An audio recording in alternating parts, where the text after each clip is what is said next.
mwana vyagenze gute kugira uhebe uwo mwakundanye ugacukundana na Diane? Mama, Grace sinigeze ndamuheba. Ahubwo nasanze tudahuje ibyifuzo. Yari hari ibyumba by'umutima wanje. Gusa ntacyo byantwaye kubera yasigiye umugisha. Yasigiye Diane.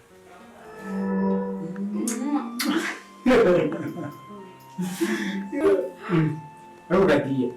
Ona rero ko byari ngombwa yuko uzuzanya umusheri wawe nuko aramufise. Ayina ndamufise. Areshe. Marina boyfriend ndamufise. Shadia, pole kweli. Nje ndazi ko ndamufise. Sha pole kweli. Shabwa nshaka kubwira. Sinzi ko byakira. Kandi na Diane nyine sinzi ko byifata. Nige cyose namubwiye ngafasha. Nigeze ashirikira. Ni surprise kuri yego abiri. She. Naje kukubuza na Diane kugira ngo uramuzoba. Jewe ntibishoboka.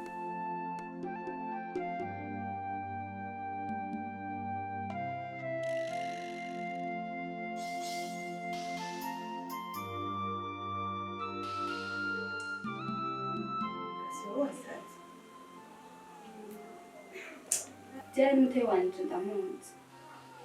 Akeneye urugo kurutuka je ndabishaka. Kandi nawe ndakunze. Kandi umugore w'intwari. Nawe namukoranye ni Diane. Ntamurusha kubaka neza. Grace je tuko nakunda abantu babeshi. Kandi nta nubwo nkunda umujyanye. Mubwiza ukuri.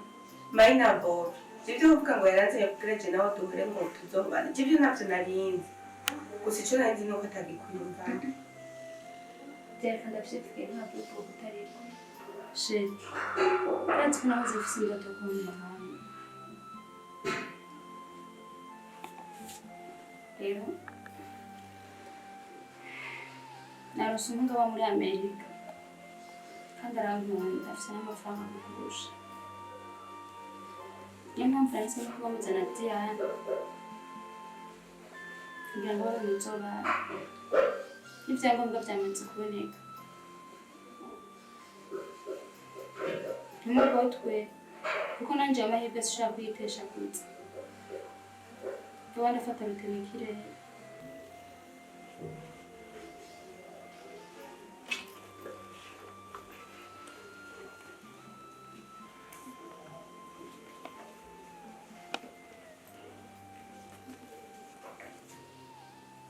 Yeah. Ibyo bintu Grace avuze nibyo kuri. Afise umukunzi bakunda. Ego cyane. Mbere kuba bagenda muri Amerika. Namuhira barabizi. Diane. Umukunzi wawe mubanye neza. Ndagusabye nzomuhe Amédée. Birababaza. Birajyana mu mutima. Birababaza. Bonne chance.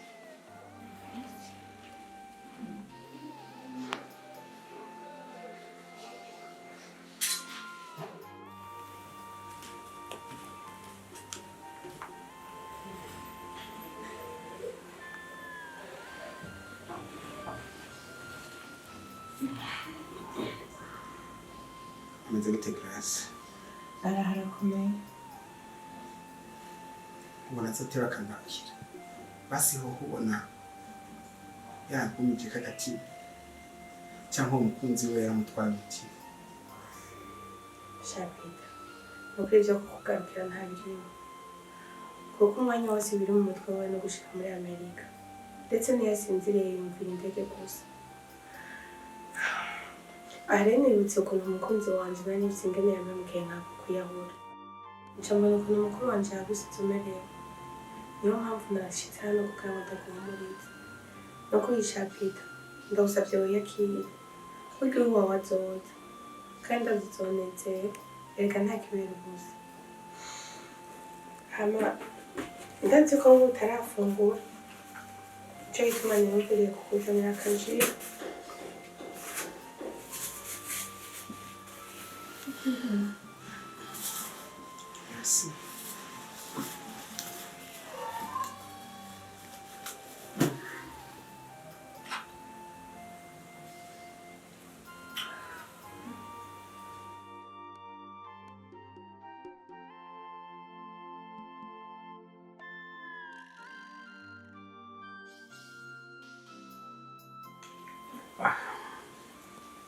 jewe nari ndaciye ngoma mbanda ikizosubira basi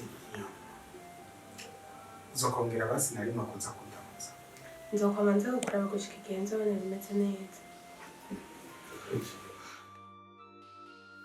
bayi rero merci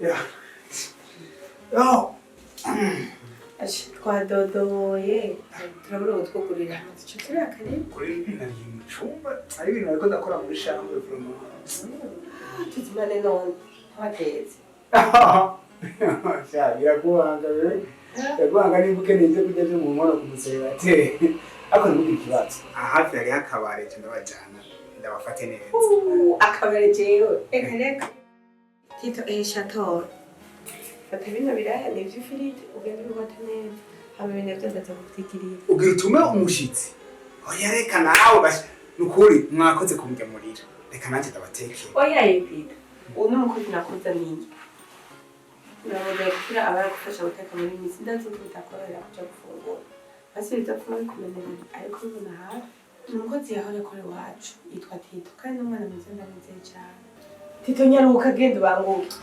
igikoni kiri hariya inyuma n'icumba cawe kiri hariya ndaje ndakwereke hanyuma nyine umubare ko nakwinjiriye ariko none gadiye wowe nzi ko ufise umukunzi niki kiriko kiragutuma unyitaho bigeze ngaha je nandi mpamvu atari kugira ngo mbone watekanye kandi wongere ubabare mukuru wanje ahubwo nyine ameze gute ameze neza ryari yarantevye nyene yarashitse muri Amerika ubu yamenyereye kandi yipita dutegerezwa kumubagira kuko nawe yaratwakakiye reka ndabica kitari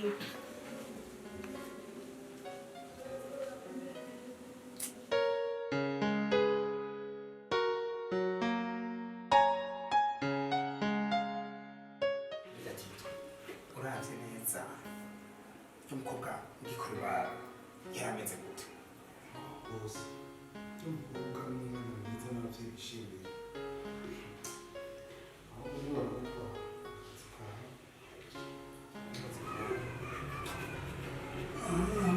baramutwaye shaka arabaye ifitiye uwundi mukunzi ajya ntumubare ko bose yabuyenze umukobwa n'umukunzi agira hanze umwaka wose barangana n'umukobwa bakundana yahangiye kugira ngo igikombe wa mbere yamuteje ntazosubire kurwamo warindiriye umuntu imana zoba yamuteguriye kandi bakaba neza barebe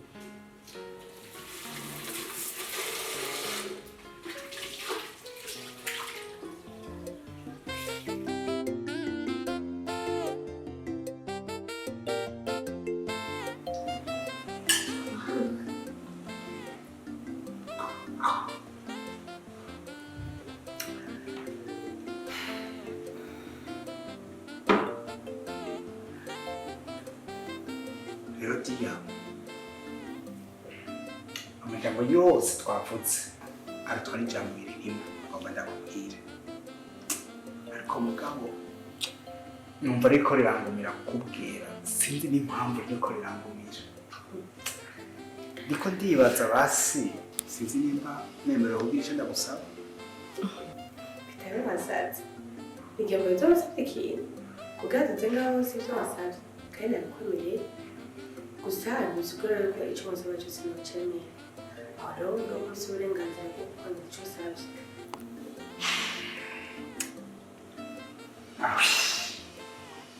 niyo rero impamvu numva byose biriko birangumira mfise ubwoba bw'ukuntu nza kumererwa nibamara kumpakanira bitareka ko ntabwo ndasabye ubwira icyo kintu ikintu nshaka yuko ngabira urwo rutoki rwawe ndagwambika impeta iriho ikimenyetso cyo kwibagira garasi nze nicare nzi neza yuko ataco nahovye ahubwo ko yampaye umwanya wo guhura na heva wanje urubavu rwanje Peter wowe bagiye ko ufite umukunzi kandi nawe mwana ngo sinzi ndamuhera nta mukunzi ufise byose ndabizi kandi narabitohoje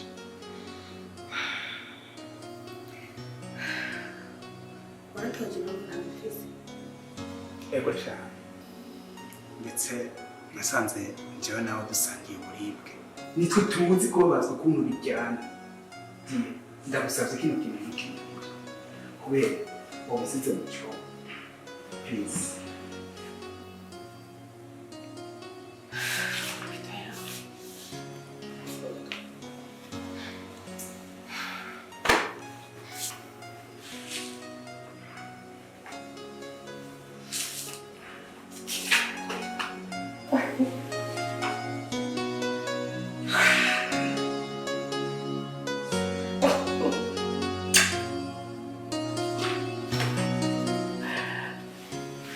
Merci mkunzi wanje. Rero shema urabona bino bintu nabiteguye ndicenyene abantu nahamagaye b'abagenzi ngo baze bamfashe ku kwinginga no kukumvisha yarekewe nawe. Icyo shaka rero nuko urabona urukundo rwa babiri sinifuza yuko tuzobwira abandi bagenzi barengeye ubugenzi twe dufitaniye. Shaka ko jewe ari je nzoba umugenzi wa mbere wawe nawe ukaba umugenzi wanje wa mbere. Nihagira ikibazo kizoba hagati yacu tuzoje kugihanuza ahandi ariko twe naho vyatunaniye rwose. Yego cyane Peter, nuko ndabyumva kandi nibyo byiza. Ako nashaka ndubuzima kimwe. Iryo jambo sheri, jambo natwagihoza, namba tacho bigutwaye. Ukahita Diane najya kwita Peter. Tukahagacira amazina abavyeyi bacu batwize. Kugeza igihe Imana izoduteretera ryo kwitwa papa na mama nawe. Ugiye kureba kino gihe abantu benshi ijambo sheri bareteje agaciro. Ndibuka igihe mukiraho cyambwira sheri kenshi nanjye nkagira ngo ni urukundo rwa danje kumva yashaka gusa kumwe mu ndugu. Peter ndagusabye unyemerere duhagacira amazina yacu. Noneho mbonye ubuzi guha agaciro ifise agaciro.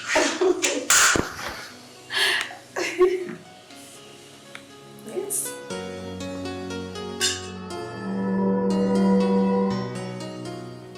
Erega mwana intibagira ntibana nukuri ntiwamuhora ico kibi yagukoreye ntacyo Imana ikorera ubusa kandi ibyo urabizi. Urabona ko byaciye bituma muhura na Diane. Icyo muri ko murirengagiza nuko hashobora kwaduka ikibazo giturutse kuri kahise kacu bikaba bibi kurusha. Wenda mama ivyo nivyitwaze Peter karavuga kuko ndamwizeye ko adashobora kunca inyuma. Umugabo wanje ndamwizeye ko nje kuri kunyama y'abagore atavyariye ndetse na Grace ntashobora kumumukira. Umviza mama ikintu mbona je gishoboka Grace nasubire muhiri wawe ngahani turi kure yiwe azoza arasimba agandina na murumunawe. Je niko ndavyumva. Erega mwana sukumuha indaro gusa si ico gusa nje kugusaba harimo no kumuhungisha ishavu ryasi. Rero mwana banyiganiye byose nasanze uwo mwana akeneye gufashwa. Indwi zibiri si nyinshi nari kumutwara iwanje none akeneye murumunawe amuhumurize. Mama Dia indwi zibiri gusa sawa indwi zibiri reka tubifate gutyo nidegenje mu nzu yanje indwi zibiri nta ngorane.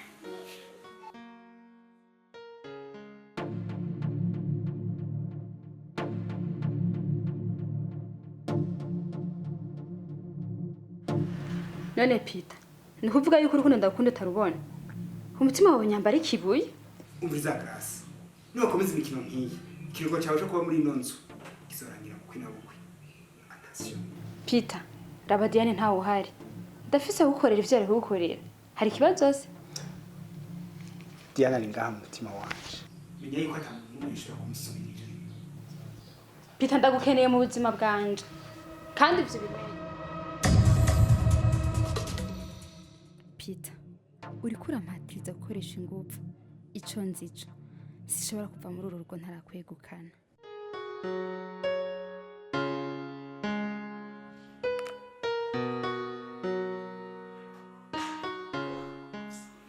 bakamfungira n'ibintu ngo kwa mugabo ntanyice bana natevye baramuse neza aho reka navyutse numva mfise ubunebwe meze nabi ndagusavye shaka kuza kugenda mu cumba uzingira impuzu ibintu vyose nasize ndabisanzaje nawe yanga umuntu asanzaza mu cumba gute nta kibazo utekanye ariko inda za mbere ziragora gusigira urufunguzo ndabikora hari icyo mba ndiko ndakora ngaho ariko rero ivyo kwakora kiri kare kugira aze gufungura saa sita wahejeje nta kibazo nawe wese jewe nanje kumfungira nahejeje icyo mbona atabirebire ngo wowe ni jewe gakwezi teorizirikesha nakunda umuntu yinjira mu cumba cacu cyangwa wafuse oya nakunda umuntu yinjira mu cumba wacu ndabikora usanga byose ni Mabuja boss ngo nyaruka ngo aragusitse. bye Chito wahai bedito Oui. bediko ndakora wewe ntibibona reka cyane kazi sakanye Indira abantu bikike bandi. umviriza tenda ndakoranye ku bujara ringa agenda kasa amahiri yakabinde kandi cyose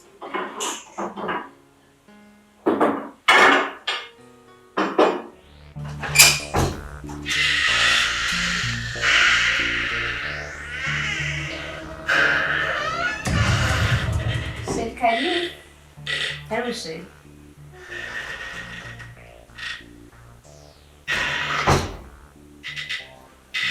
Kali